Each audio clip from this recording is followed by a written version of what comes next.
पे ध्यान देना होता है, क्योंकि अगर सावधान होके काम करेंगे तो काम सही होगा। जैसे कि हमारे बाली सर कहते हैं, जीत उसी की होती है जिसकी तैयारी अच्छी होती है।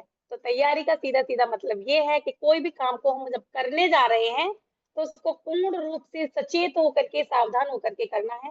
तो फर्स्ट ऑफ ऑल सावधानियाँ हम लिखेंगे बीएमआई सेशन को करने से पहले, सावधानियाँ क्या रखनी है। पहला पॉइंट लिखेंगे, मशीन को समतल और पक्के फर्श पर रखें। मशीन को समतल और पक्के फर्श पर रखें। ऐसा नहीं कि हम दरी पे, मैट पे या कच्चे फर्श पे रख दें। इसमें क्या है, बीएमआई के जो रिपोर्ट्स आते हैं वो थोड़े से गड़बड़ हो जाते हैं। सेकंड पॉइंट है, कंज्यूमर के जूते और सॉक्स निकलवा दें। जब नॉलेज नहीं होती तो कई बार ऐसा हुआ भी है, मेरी ही टीम में हो जाता है कि सॉक्स ना उतारें, ऐसे आलस की वजह से वो लोगों को सॉक्स पहना के ही मशीन पे चढ़ा देते हैं। डेफिनेटली वजन वगैरह आ जाता है, लेकिन कुछ ना कुछ पैरामीटर्स में गड़बड़ आ ही जाती है। तीसरा पॉइंट लिखें, तीसरा पॉइंट लिखें, पेन रखने हैं कौन कौन से, रेड और ब्लू। रेड और ब्लू पेन रखने हैं। और रेड रेड पेन जो है वो हमारे किस काम में आने वाला है, जब हम रिपोर्ट को एक्सप्लेन करेंगे उस वक्त रेड पेन की सबसे ज्यादा जरूरत होती है, और ये होना ही चाहिए।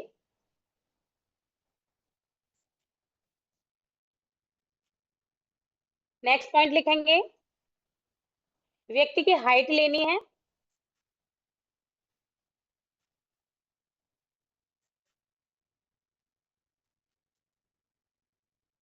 Next most important point, male और फीमेल का सही चुनाव करें, बहुत ज्यादा जरूरी है।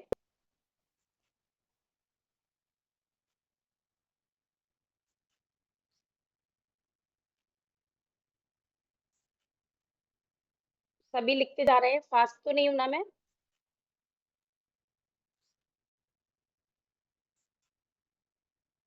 मेल और फीमेल का सही चुनाव करें।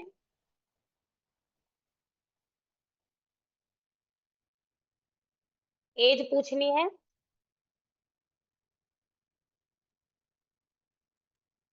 और एज ऐसे पूछनी है, कभी कभी ना कुछ महिलाएं होती हैं तो वो ऐसे बोलेंगी, आधार कार्ड में इतनी है, पुरुष है वो बोलते हैं आधार कार्ड में तो इतनी है, या तुक्के से बोलते हैं। तो डेफिनेटली हम चीजों को, एक दो साल ऊपर नीचे होता है नो प्रॉब्लम, लेकिन हम चीजों को फिर संभालते हैं कैसे, आपका बड़ा बच्चा कितना बड़ा है, आपकी शादी कितने साल में हुई थी, ऐसे करके हम एज का एक पैरामीटर बनाते हैं, और उस तरीके से हम एज को भी कंफर्म ही रखेंगे। और ये सारी चीजें पूछ करके हमें फॉर्म को फिल करना है। जो चेकअप फॉर्म होता है उसको हम फिल कर लेंगे। और फॉर्म फिल करते वक्त हमें ध्यान रखना है, मेल का जो वेट रहता है, ऐसे ही मतलब सुन लेंगे इस चीज को, मेल का जो वेट रहता है, जो आइडियल वेट रहेगा, हम कैसे फिल करेंगे। वैसे तो सबकी डायरी पे पीछे लिखा होता है, जो चेकअप डायरी होती है लिखा होता है।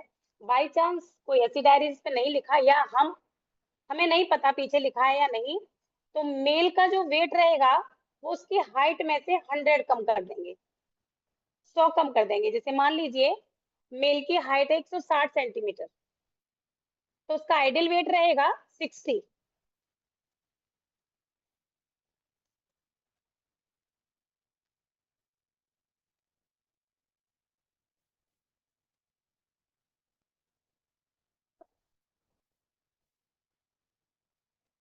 और फीमेल की हाइट में से 105 कम कर देंगे।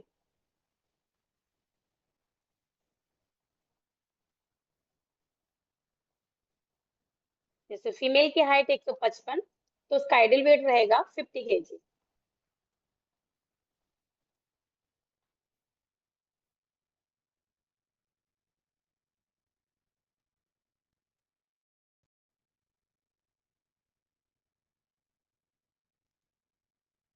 सारी डिटेल को मशीन में फिल करके, क्योंकि सबको आता होगा कैसे फिल करना है, सारी डिटेल को मशीन में फिल करके जो व्यक्ति हमारे सामने आया है, जो पुरुष है या महिला है, उसको मशीन पे खड़ा करेंगे।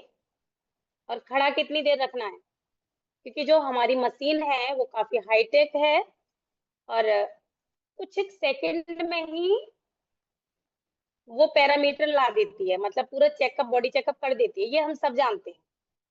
लेकिन जो हमारे सामने आया हुआ व्यक्ति है, उसके अंदर क्यूरिसिटी कैसे आएगी? क्योंकि अगर हम उसको खड़ा करेंगे और देन 10-15-20 सेकंड में उसको उतार लेंगे, तो उसके अंदर क्यूरिसिटी नहीं आएगी। उसको लगेगा अच्छा वजन तोलना है, अच्छा वजन तोला, अच्छा सबसे पहले कहेगा कितना है वजन मेरा। तो उसको खड़े रखेंगे क्योंकि उसके अंदर क्यूरिसिटी पैदा होनी चाहिए। जब क्यूरिसिटी पैदा होगी तो वो हर चीज को सीरियसनेस से सुनेगा। क्लियर? तो इसीलिए उसको 1 से 2 मिनट मशीन पे खड़ा रखना है।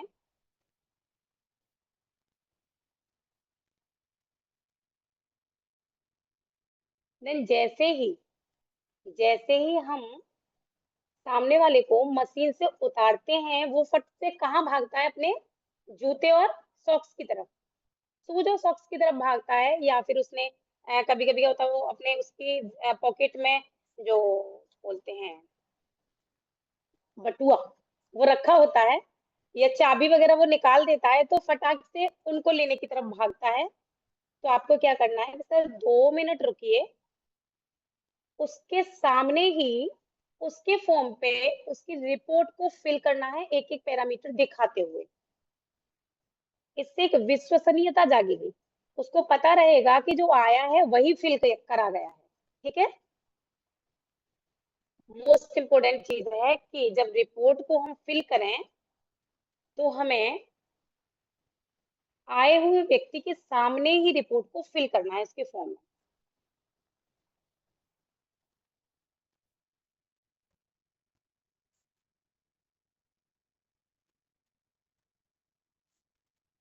फॉर्म फिल कर लें, फिर उनसे कहते हैं सर आप अपने सॉक्स और शूज पहन लीजिए, और एक बढ़िया सा कड़क सा एनर्जी ड्रिंक बनाएंगे अपने लिए भी और सामने बैठे हुए व्यक्ति के लिए भी। ओके?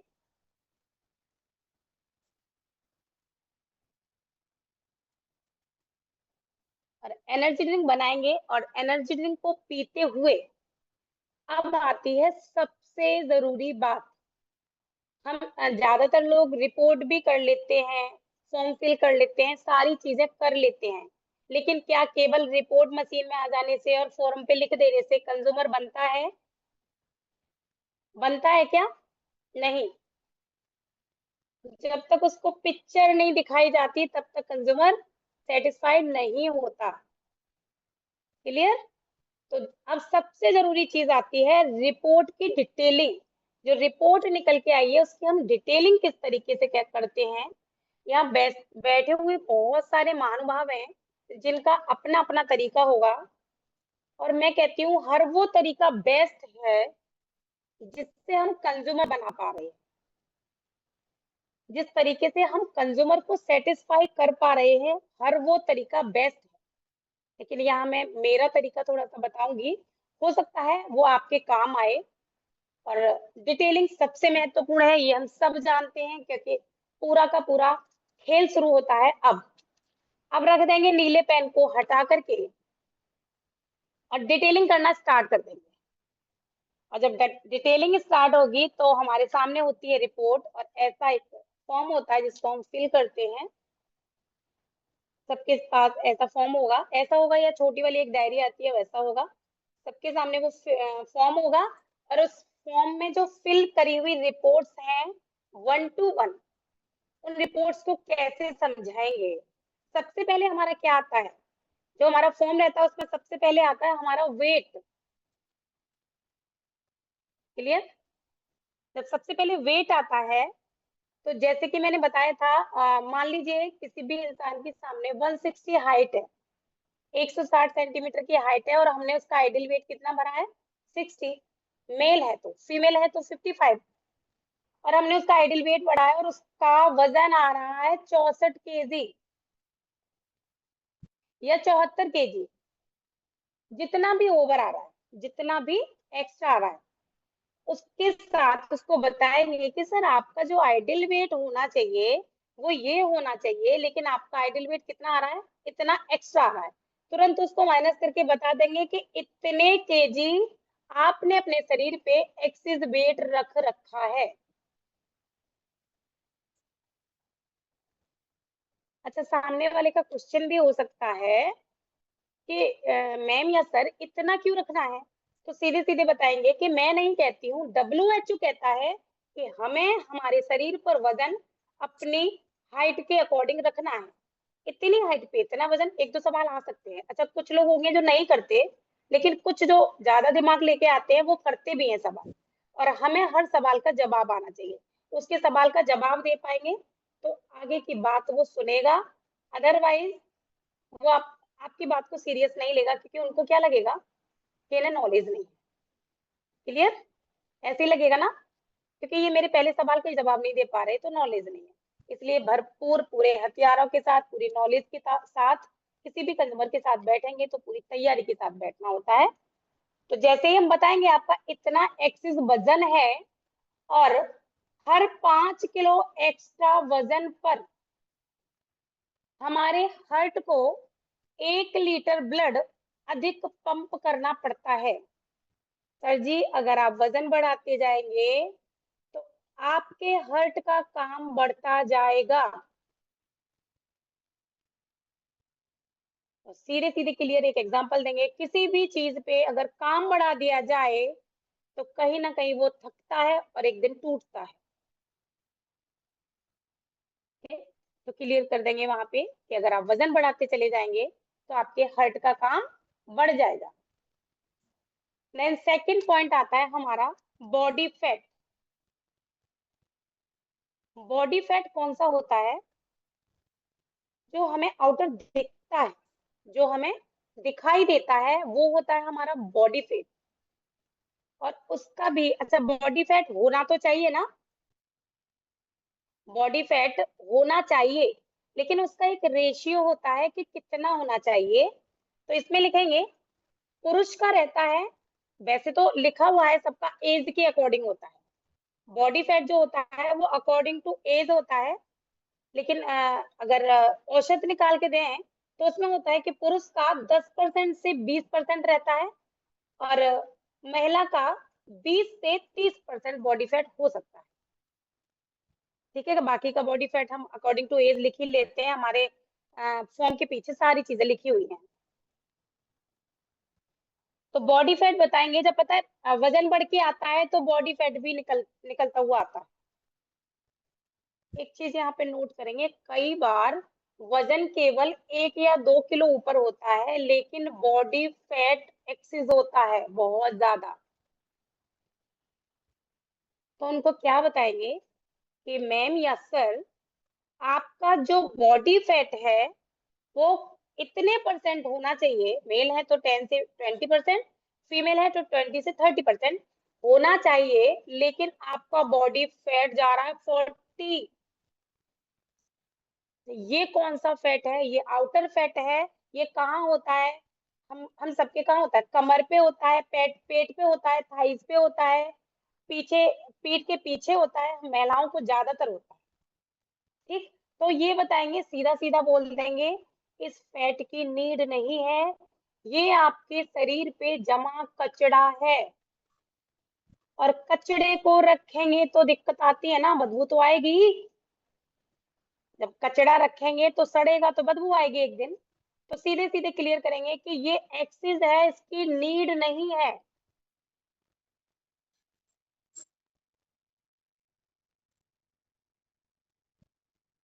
इस फैट की जरूरत ही नहीं है, ये आपने जबरदस्ती अपने शरीर पे लाद रखा है। ऐसे करके बात करेंगे। देन तीसरा पॉइंट आता है, और सबसे जरूरी जरूरी जरूरी पॉइंट। इस पॉइंट को आप बिल्कुल भी ना तो हंस के बोलेंगे, ना नॉर्मल बोलेंगे, एकदम सीरियस होकर के बात करेंगे इस मैटर पे। तो तीसरा पॉइंट आता है, वो है हमारा विजरल फैट। तीसरा पॉइंट हमारा विजरल फैट। जो सबसे मोस्ट इम्पोर्टेंट है, यहाँ पे आकर के सामने बैठा व्यक्ति सीरियस होता है। वजन और फैट से भी नहीं होता, उसको लगता है जैसे तैसे तो मोटापा बढ़ाया था और ये उसको कम करने की बात कर रहे हैं। लेकिन जब विजरल फैट बताया जाता है और उसको हम भी सीरियस होके बताते हैं, तो सामने वाला व्यक्ति उसको सीरियस होकर के ही सुनता है। विजरल फैट कितना होना चाहिए? तो उसका आइडियल रेशियो है वो है, अच्छा विजरल फैट होता कहाँ है? सबसे पहले मोस्ट इम्पोर्टेंट थिंग है कि विजरल फैट जो होता है वो कहाँ होता है? हमारे heart, liver, kidney, internal organs पे जमा फैट की लेयर विजरल फैट कहलाती है। बैठे हुए, अच्छा सब लिख पा रहे हैं, नोट कर पा रहे हैं ना? जरूरी जरूरी चीजें नोट करनी है, सारी बातें तो नोट नहीं करी जाती। उनको बताएंगे। आउटर फैट तो हमें दिख जाता है कई बार, आउटर फैट तो हमें दिखता है, लेकिन इंटरनल फैट हमें दिखाई नहीं देता। और जो दिखाई नहीं देता वो सबसे ज्यादा खतरनाक होता है। बंदा सामने वाला एकदम कान अलर्ट कर लेगा और आपकी बात को सुनेगा। विजुअल फैट दिखाई नहीं देता, इसीलिए सबसे ज्यादा घातक है। क्योंकि आउटर फैट को तो लोग कहते हैं जिम जाके कम कर लेंगे, एक्सरसाइज करेंगे, वॉक कर लेंगे। डेफिनेटली कुछ परसेंट तक आउटर फैट को कम किया जा सकता है एक्सरसाइज के माध्यम से, डाइट को सही फॉलो करके कम किया जा सकता है। बट इंटरनल फैट को एक अच्छे खाने के साथ ही हम ठीक कर सकते हैं। उसको बताएंगे।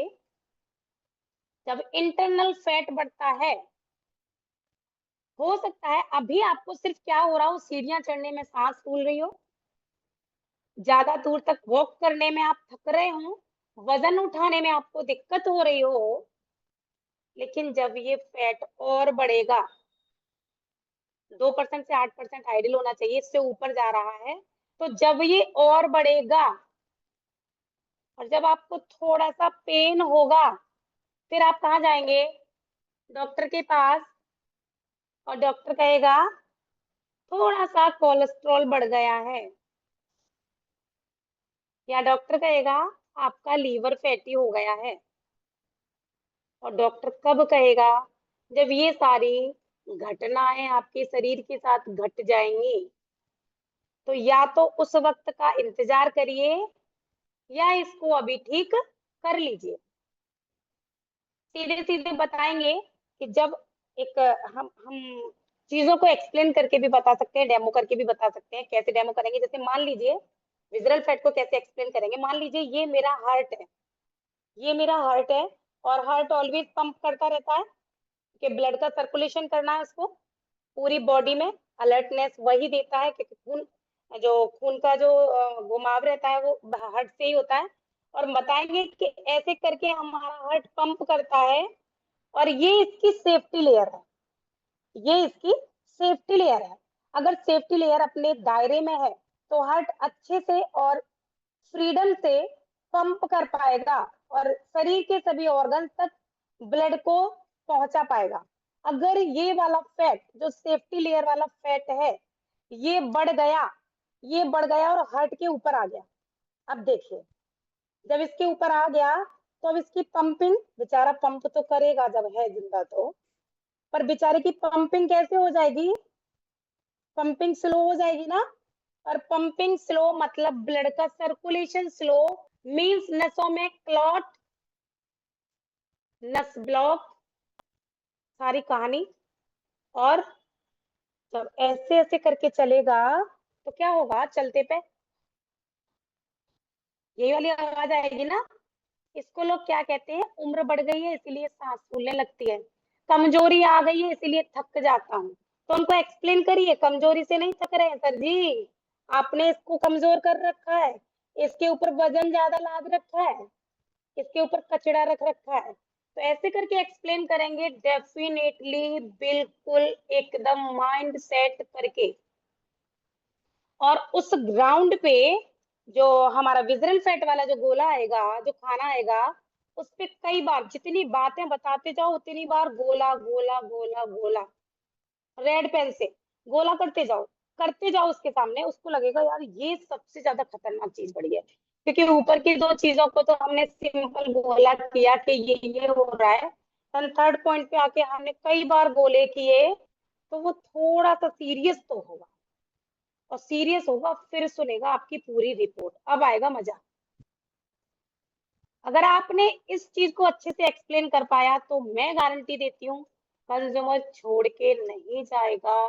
डेफिनेटली न्यूट्रिशन सेल क्लोज होगी, मैटर करती है हमारी डिटेलिंग पे, सेल क्लोज डिटेलिंग से होती है। देन नेक्स्ट आ जाएंगे, अब उसके बाद आती है हमारी कैलोरी। कैलोरी, और कई सारे लोगों को पता भी नहीं होता ये क्या है, कैलोरी क्या है, क्योंकि थोड़ा सा साइंस में घुस जाते हैं, कुछ पढ़े लिखे हैं वो जानते हैं, और जो नहीं है बेचारे जो आते हैं उनको नहीं पता कैलोरी क्या है।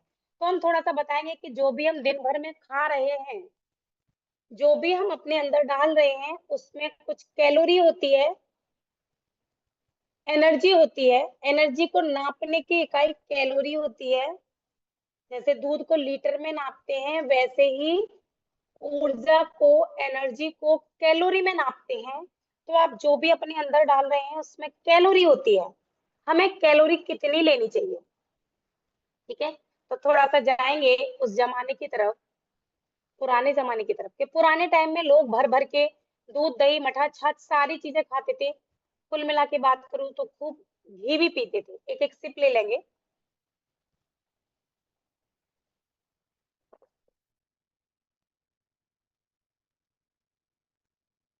घी भी पीते थे, बट क्या था, मोटे नहीं होते थे वो लोग, क्योंकि क्या करते थे वो, फिजिकल वर्क उनके ऊपर खूब रहता था।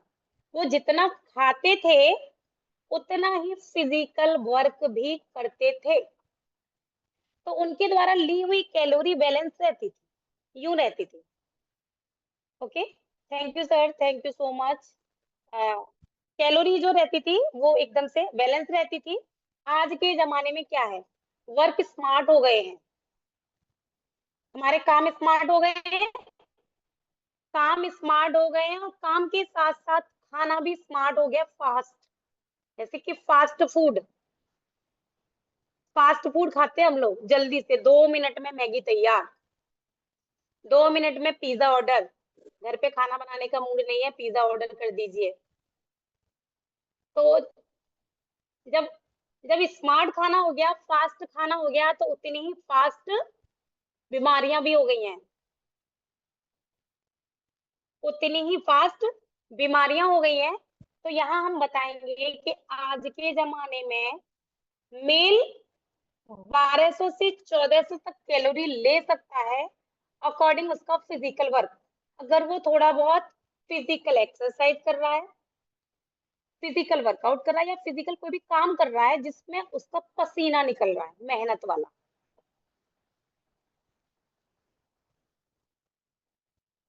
और दूसरा, फीमेल की कहेंगे, फीमेल की बात करेंगे तो मात्र मैं कहती हूँ अपने हिसाब से केवल 1000 कैलोरी लेनी है ना, क्योंकि सारी चीजें बंद हो गई है ना महिलाओं की। कैसी वाली चीजें, कोई भी फिजिकल वर्क नहीं रह गया। पोछा लगाने वाला भी एक डंडा आ गया, उससे खड़े खड़े लगा देते हैं। और कई के घरों में तो पोछा बाली आ गई है ना। और जब पोछा बाली आ गई है तो हम तो बैठे ही रहते हैं, और बैठे ही रहते हैं, उसमें भी हम ठूसते रहेंगे तो कैलोरी तो एक्सेस हो जाएगी। अगर अकॉर्डिंग टू नीड कैलोरी लेंगे तो कैलोरी एनर्जी में कन्वर्ट होगी, जिससे हमको ऊर्जा मिलेगी। और अगर हम एक्सेस कैलोरी लेंगे तो एक्सेस कैलोरी एनर्जी की जगह फैट में कन्वर्ट होगी। इसमें हमें नापना भी आना चाहिए। नापना क्या आना चाहिए, सिंपल सी चीज लेते हैं। हमें लगता है गाजर स्वास्थ्य के लिए बढ़िया है, अच्छी है ना, विटामिन ए देती है, भरपूर फाइबर देती है। तो क्या करें, गाजर का हलवा बना लें और गाजर खाते हैं, हलवा खाते हैं। लेकिन हलवा बनाते वक्त हम भूल जाते हैं हमने उसमें और क्या क्या ऐड कर दिया, और उसकी न्यूट्रिशन वैल्यू को खत्म कर दिया। वही एक कटोरी गाजर का हलवा और वही एक प्लेट भर भर के गाजर की सलाद। अब कैलोरी काउंट करिए, एक प्लेट गाजर की सलाद में उतनी कैलोरी नहीं है जितनी कैलोरी एक कटोरी गाजर के हलवे में है। मानते हैं ना सब लोग? अच्छा, तो सवाल आ रहा होगा कि क्या मैम हलवा बिल्कुल नहीं खाएं? अरे खाना है, प्लेट भर के गाजर खानी है और एक चम्मच गाजर का हलवा खाना है। टेस्ट ही तो लेना है, और सारा का सारा खेल तो टेस्ट का ही है। इस टेस्ट के चक्कर में ही तो हमारे भंडार निकल निकल के आ जा रहे हैं। क्योंकि जो हमारी जीभ को अच्छा लगता है वो हमारे पेट को पसंद नहीं आता, और जो हमारी जीभ को अच्छा नहीं लगता उससे मेरे पेट को बड़ी शांति मिलती है। तो हमें अपने पेट का भी ध्यान रखना पड़ेगा ना। जीभ के टेस्ट के लिए थोड़ा सा खाएं और पेट की सुरक्षा के लिए भरपूर खाएं। क्या खाएं? आंतों को फाइबर देना है, हड्डियों को कैल्शियम देना है, हार्ट को ओमेगा देना है। ये सारी चीजें मैं बता रही, वेन्स को मल्टीविटामिन देनी है, मसल्स को प्रोटीन देना है। ये सारी चीजें हमें देनी है। सामने वाला पूछेगा क्या खाना होता है, तो खाना ये होता है हमारे ऑर्गन्स का। अब ये हमें कहाँ से मिलेगी? तो सबसे पहले पहला तो हम जो प्रिस्क्राइब करेंगे वो क्या है? हमारे पास हमारा न्यूट्रिशन है, जिसको हम शेक बोलते हैं। और इस शेक में 114 प्रकार के न्यूट्रिशन है। अगर आप इसको अकॉर्डिंग टू नीड, मतलब 3 चम्मच का एक मील बना करके इसको लेंगे, एक डाइट बना करके इसको लेंगे, तो आपके शरीर की सारी जरूरतें पूरी हो जाएंगी। क्लियर? ऐसा करके हम बताएंगे, थोड़ा सा पुराने जमाने के खाने के बारे में भी बताएंगे कि पुराने जमाने के खाने में 30 साल पहले जाएं तो पुराने जमाने के खाने में पूरा न्यूट्रिशन था। आयरन लेना होता था तो हम, जैसे डॉक्टर बोलते थे आयरन की कमी है शरीर में, और बोलते थे पालक और मेथी खाना है, तो हम अगर पालक खाते थे तो आयरन की नीड पूरी होती थी। लेकिन आज क्या, अगर हम पालक खाएं तो आयरन की जरूरत पूरी होती है? मेरे अंदाज से नहीं होती। क्योंकि पहले का एक कटोरी पालक और आज का 50 कटोरी पालक हमें बराबर न्यूट्रिशन देता है। तो क्या 50 कटोरी हम खा पाएंगे? नो, नहीं खा पाएंगे। ठीक है, तो फिर हमको क्या करना पड़ेगा? हमें तो कुछ स्मार्ट ढूंढना ही पड़ेगा। जब वर्क स्मार्ट हो गए तो खाना भी स्मार्ट लाना पड़ेगा, जिसमें सारी चीजें मौजूद हों। तो इस तरीके से हम कैलोरी समझाएंगे।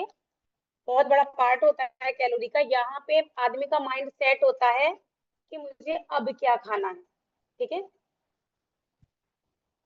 हम पता करेंगे। अब हम उसकी कैलोरी पूरे दिन में कैसे जा रही है, इसके लिए जो पॉइंट दिए हुए हैं, पूरा शेड्यूल दिया होगा। सुबह सर कितने बजे उठते हो, सबसे पहले ब्रेकफास्ट में क्या लेते हो, देन लंच में क्या ले रहे हो, इवनिंग स्नैक्स क्या ले रहे हो, सारी चीजें जब उससे पूछ लेंगे हम, तो ज्यादातर बताएंगे सुबह एक गिलास चाय ले रहे हैं, शाम को भी चाय ले रहे हैं, दोपहर को रोटी ले लेते हैं, रात को 10 बजे खाना ले रहे हैं। तो हम आरएम उसका उसका जो कैलोरी है उसको हम नाप सकते हैं कि छोटे से चाय के कप में मैटर करता है उसमें शुगर कितना है। छोटे से चाय के कप में 250 कैलोरी होती है। मैटर करता है उसमें चीनी ज्यादा है या फीकी चाय है। ठीक है, तो ऐसे करके हम कैलोरी को भी काउंट कर सकते हैं कि इसके शरीर में कैलोरी कितनी जा रही है। और हम सब क्या करते हैं, वजन को कैसे कम करते हैं भाई? कैलोरी को ही तो कट करते हैं। उसकी दूध वाली चाय की जगह अपनी चाय दे देते हैं, उसके नाश्ते की जगह अपना नाश्ता दे देते हैं, लंच उसका रखते हैं, उसके लंच में फाइबर बढ़ा देते हैं। ऐसी चीजें ही करते हैं ना, यही करता है कोच। देन अब उसके बाद में आ जाता है मोस्ट इम्पोर्टेंट, बीएमआई। बीएमआई की फुल फॉर्म है body mass index. Body mass index थोड़ा सा और समझेंगे इसको। लंबाई के हिसाब से हमारे वजन का रेशियो, वजन का अनुपात सबको पता होगा कितना होना चाहिए?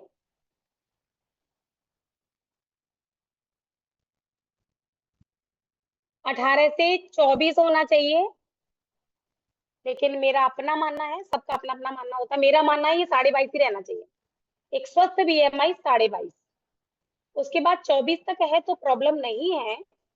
लेकिन अगर कदम आगे बढ़ाएंगे, जब हम बढ़ते हैं तो बढ़ते ही जाते हैं ना। जब कोई भी चीज प्रोसेस में होती है तो प्रोसेस आगे जाता है, तो आगे बढ़ेंगे तो दिक्कतें स्टार्ट होंगी। अब इसमें क्या होता है बीएमआई में, 18 से 24 है तो स्वस्थ है, 18 से 24 है तो स्वस्थ है, 24 से 29.9, 24 से 29.9 है तो मोटापा बढ़ रहा है, गलत खान पान शुरू हो गया है। 30 प्लस जाते ही मोटापा बढ़ चुका है और परेशानियां भी स्टार्ट हो गई हैं, और ये रहेगा 34.5 तक। जैसे ही बीएमआई 35 प्लस जाता है, सुनो ध्यान से थोड़ा सा, जैसे ही बीएमआई 35 प्लस जाता है, बोल दीजिए एकदम, अगर ऐसा बीएमआई किसी का जा रहा है, एकदम बोल दीजिए जिंदगी रिस्क पर है। अगर फिर भी ना समझे तो बोल दो सर जी बैठे बिठाए बम्बो पता नहीं कब फट जाओ, क्योंकि उसको आईना नहीं दिखाएंगे ना तब तक वो समझेगा भी नहीं। बोल दो, मैं कहती हूँ एकदम से बता दीजिए सर जी बम्बो बम्ब, फट जाओगे कभी भी। अब होगा वो सीरियस और ज्यादा।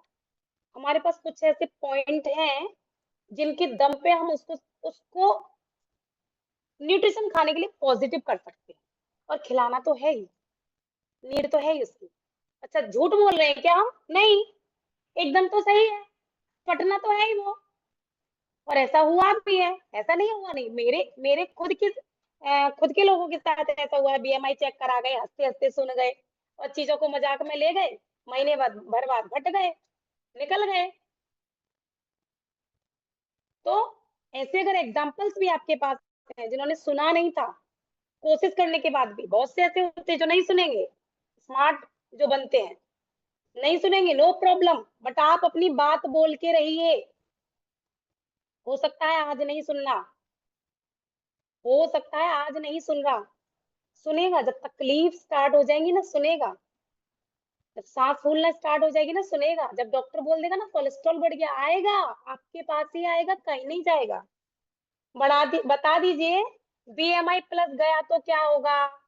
बीपी हाई होगा, फिर कहेगा बीपी बढ़ता है बस, रुक बस, अभी बस मत कर, आगे चल के डायबिटीज आएगा। और जिसको बीपी और डायबिटीज आ गया, तो मैं लिख के देती हूँ उसको हार्ट का चैलेंज आएगा, क्योंकि डॉक्टर उसको दवाइयां खिलाएंगे। और हार्ट का चैलेंज आएगा, जिसका बीएमआई बढ़ेगा उसके घुटनों में चैलेंज आएगा। अभी वो हमारे पास नहीं आएगा, तो जब दर्द होएगा तब आएगा। तो पेशेंस तो बना के हम रखते ही हैं, और डिटेलिंग में कोई कमी हम छोड़ेंगे नहीं। तो क्या हो सकता है जब बीएमआई अप जाएगा तो बीपी बढ़ सकता है, डायबिटीज हो सकती है, हार्ट का चैलेंज आ सकता है, घुटनों की प्रॉब्लम आ सकती है, बीएमआई ऊपर जाएगा तब। नेक्स्ट आ जाता है हमारी बॉडी एज। बॉडी एज,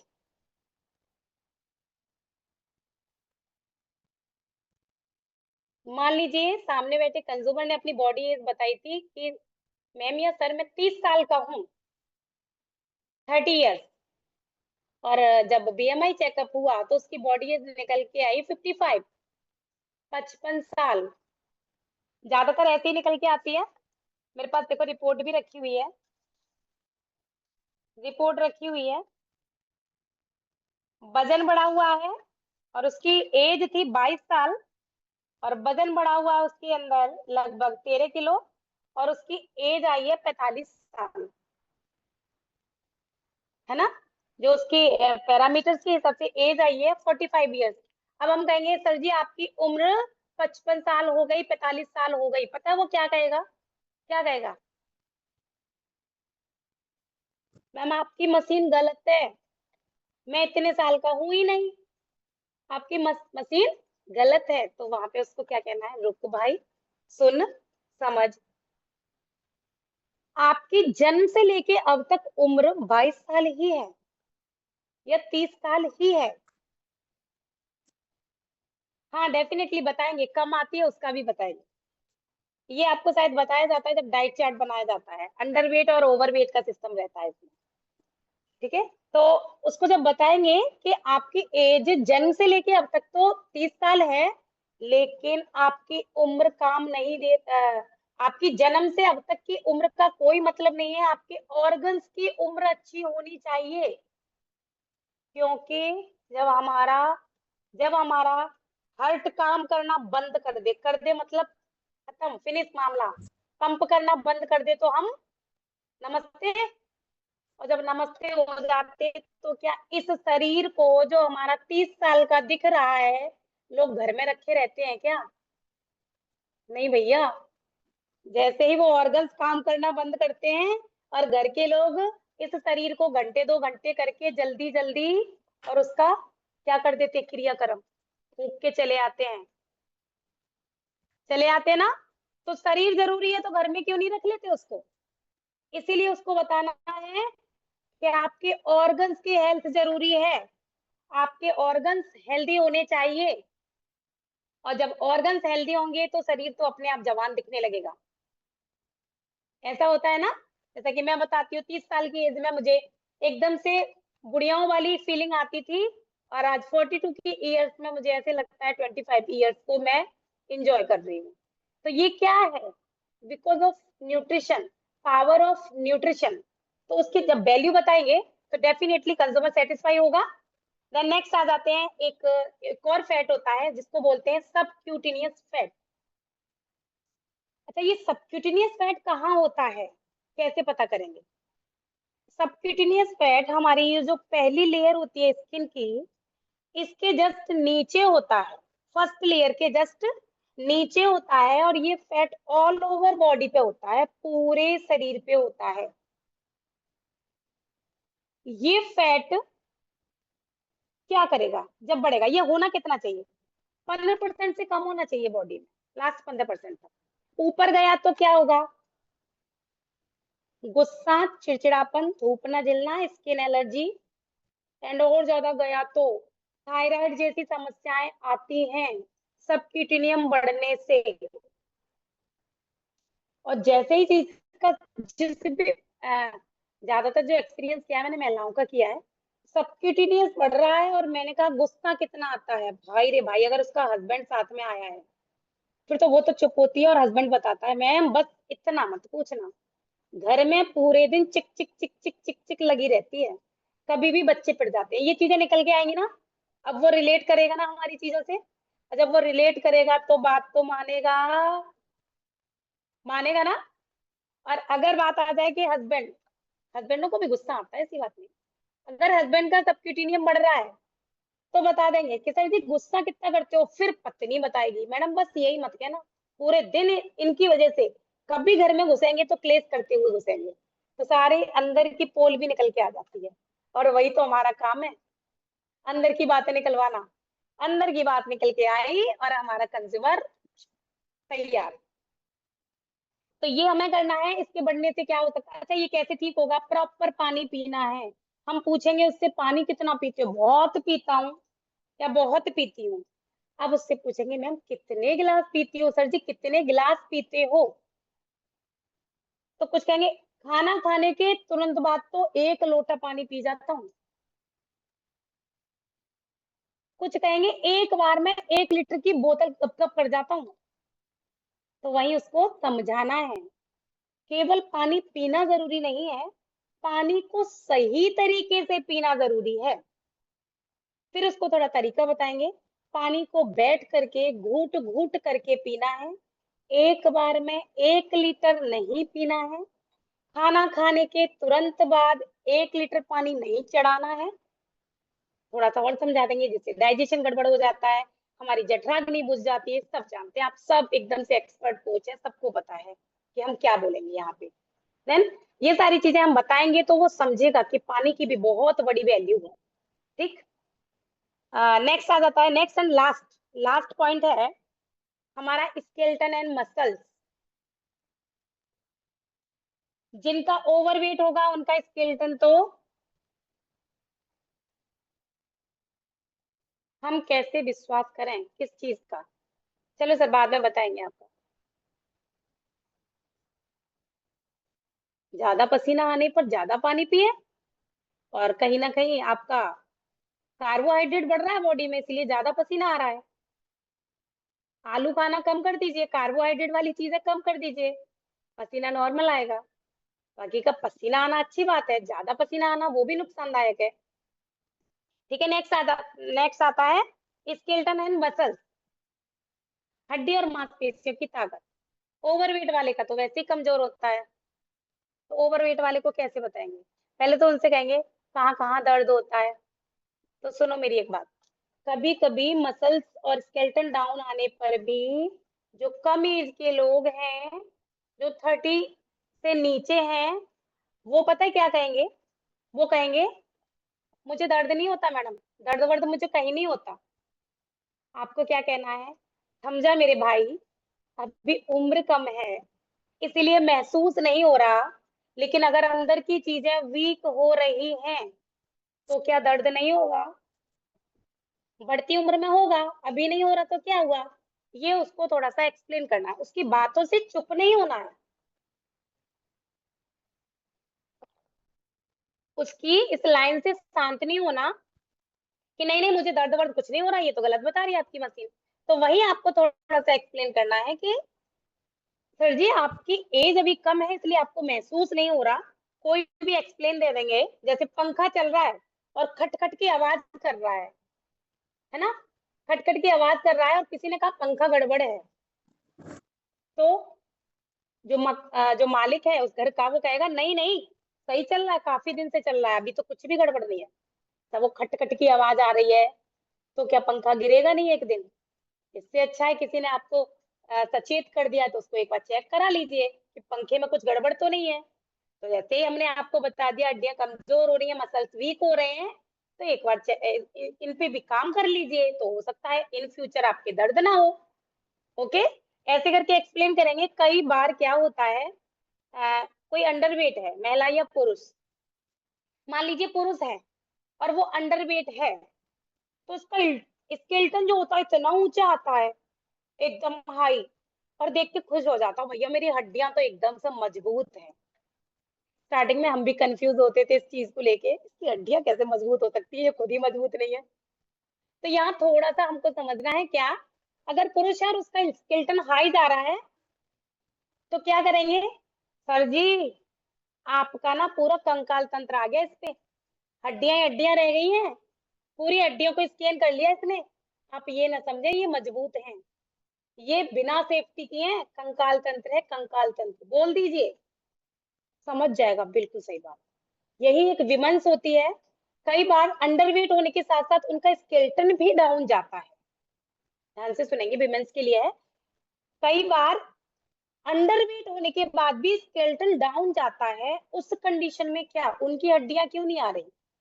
तो उनको कहीं ना कहीं विमेंस प्रॉब्लम है, और उनसे आप पूछ लीजिए। पुरुष है तो हो सकता है कई बार संकोच भी आता है, तो किसी भी महिला लीडर से, किसी भी महिला कोच से उनसे बात करवा दीजिए। अगर महिला का स्केलेटन डाउन आ रहा है अंडरवेट या एकदम वेट सही होने पर भी, पैरामीटर सही होने पर भी स्केलेटन डाउन आ रहा है, तो उसको विमेंस प्रॉब्लम है, व्हाइट वाटर की प्रॉब्लम हो सकती है, हार्मोनल डिसबैलेंस हो सकता है, मेंस्ट्रुएशन में दिक्कत हो सकती है, ये सारी दिक्कतें होती हैं उसको। अगर ऐसा किसी भी रिपोर्ट में आ रहा है खुल के बोल दीजिए मैम आपको ये प्रॉब्लम है, वो आपको सामने से बता देगी। 100 केसेस में से 99.9 केसेस यही आते हैं कि हाँ मैम ये प्रॉब्लम है। ठीक है, और जब हम प्रॉब्लम ऐसी पकड़ते हैं किसी भी महिला की, तब उसको समझ आता है यार ये तो ये भी जान गए, अब तक तो डॉक्टर भी नहीं जान पाए थे हाथ पकड़ के कि ये दिक्कत है, बताना पड़ता था डॉक्टर साहब ये प्रॉब्लम है। तो हम उनको डेफिनेटली ठीक भी कर सकते हैं। वीमेन्स प्रॉब्लम के लिए हमारे पास डेफिनेटली सुपर सुपर न्यूट्रिशन है, उनको दे करके हम इनकी प्रॉब्लम को सॉर्ट आउट कर सकते हैं। इस तरीके से हम अपनी रिपोर्ट को एक्सप्लेन करके देन उसके बाद करते हैं sell close. Sell close report समझ में आ गई। अब तो कुछ लोग तो इतनी क्यूरियोसिटी में आ जाएंगे, वो कहेंगे मैम रिपोर्ट साइड कर दो, अब आप मुझे इसका बस सॉल्यूशन बता दीजिए। ऐसा होता है, मैम आप बस मुझे बता दीजिए क्या क्या खाना, कैसे कैसे खाना है, आप मुझे बस सही कर दीजिए। क्योंकि जैसे ही हमारा सवाल जाता है, सर जी आप बताइए इतनी प्रॉब्लम को, क्या आप ठीक होना चाहते हैं? सामने से एक ही आंसर आएगा, यस, इसीलिए तो आया हूँ। और जैसे ही उसने यस किया, हम उसके अकॉर्डिंग टू न्यूट्रिशन स्टार्ट कर देंगे। पहली बार में ही भर भर के न्यूट्रिशन नहीं देना होता, कम अमाउंट से स्टार्ट करना होता है। सामने वाले की कंडीशन भी देखनी होती है। ये मैं पर्सनल एक्सपीरियंस से बोल रही हूँ, सामने वाले की कंडीशन देखिए वो कितना अफोर्ड कर सकता है। एक छोटा सा रिजल्ट भी देना स्टार्ट कर देंगे, देन उसके बाद जब वो रिपीट होगा तो उसके सामने फिर फाइनेंशियल प्रॉब्लम आती नहीं है, क्योंकि रिजल्ट आ जाता है ना। फिर नहीं आती, किसी के सामने भी नहीं आती, पहले दिन ही आती है। तो जैसे ही उसको छोटा सा रिजल्ट मिलेगा, फिर आप उसको अकॉर्डिंग टू नीड पूरा न्यूट्रिशन लगाइए। डेफिनेटली अगर आप इस तरीके से डिटेलिंग करेंगे तो एक परफेक्ट और टिकाऊ कंज्यूमर बनेगा बनेगा बनेगा। 4-5 दिन आप फॉलो अप करेंगे, वो आपका फैमिली मेंबर बनेगा। आप अगर बेस्ट रिजल्ट लेंगे तो नेक्स्ट वो आपका एसोसिएट बनेगा, क्योंकि मेरी केयर ऐसे ही की गई थी, मेरा ध्यान ऐसे ही रखा गया था। मेरे साथ प्रॉब्लम्स ज्यादा थी, इसीलिए पहली बार में कम नहीं ज्यादा सा दिया गया था, लेकिन रिजल्ट लिया गया था मुझ पे। पहली 15 दिनों में ही मेरे ऊपर रिजल्ट आना स्टार्ट हुआ था। वो केयर की मेरे स्पॉन्सर ने, मेरे मेरे कोच ने। तो आज मैं यहाँ हूँ और चीजों को समझ पा रही हूँ। एक और लास्ट में एक लाइन कहूंगी, बीएमआई की डिटेलिंग हमारे ऊपर निर्भर करती है। हमारी किसी भी लाइन से हमारा कंज्यूमर सेटिस्फाई हो रहा है, बस झूठ नहीं बोलना है, लेकिन सच को छुपाना नहीं है, धड़ल्ले से बोल दो। बता दीजिए 16% कोलेस्ट्रॉल जा रहा है, बेटा कभी भी अटैक आ सकता, बोल दो, आएगा उसे, मैं बताती हूँ आएगा। और बोलने में डरो मत। कई बार ये कहेंगे अरे भाई आप तो अटैक दिलवा रहे, भैया मैं नहीं दिलवा रहा, तूने ऐसा सिस्टम कर रखा है, मेरे दिलवाने से क्या होगा। और सच बोलने से डरो मत, उसमें झूठ कुछ भी मिक्स मत करिए, और अपनी रिपोर्ट को, अपने डिटेलिंग को कॉन्फिडेंस के सामने, सामने वाले के सामने रखिए। डेफिनेटली सुनेगा 101%। मैं कह रही हूँ अगर बजट भी कम होगा तो सर एनर्जी ड्रिंक लेके जाएगा और काफी है। हम तो एनर्जी ड्रिंक की पिला दें ना, सामने वाले के हार्ट लीवर किडनी उछलने लगते हैं 10 दिन में, और फिर आ जाता है दोबारा से पूरा न्यूट्रिशन लेने, है ना। निर्भर करता है हमारी अपनी डिटेलिंग पे। तो thank you so much sir. और आई होप आप सबको समझ आया होगा। मैंने पूरी अपनी कोशिश की आप सब तक अपनी बात डिलीवर करने की। कोई ना कोई पॉइंट ऐसे रहे होंगे जो आपके काम के होंगे, डेफिनेटली आप उनको कंसीव करके और एग्जीक्यूट करेंगे। Thank you so much sir, and back to master of ceremony mister Amit Sharma sir. Okay, thank you ma'am. जबरदस्त क्लैपिंग करेंगे एक बार मैम के लिए। बहुत ही सुपर ट्रेनिंग थी आज की, और बहुत सारे पॉइंट्स तो मैंने भी नए जो हैं सीखे हैं, और मैं अभी हम भी अप्लाई करने वाले हैं। तो thank you so much ma'am, एक बार जबरदस्त क्लैपिंग है आपके लिए। कैसी लगी आज की ट्रेनिंग, एक बार आप है ना इसमें कम चैट बॉक्स में लिख सकते हैं, और ग्रुप में भी डाल सकते हैं। ग्रुप में भी डालिए फीडबैक, क्योंकि आपका जो फीडबैक है वो मोटिवेट करता है हमारे जो स्पीकर्स होते हैं, गेस्ट स्पीकर, उनको नेक्स्ट टाइम और अच्छा डिलीवर करने के लिए, उनकी मेहनत के लिए अप्रिशिएशन जरूर करना चाहिए। तो थैंक यू सो मच, और इस सेशन को हम क्लोज करेंगे एक शानदार से सॉन्ग के साथ में।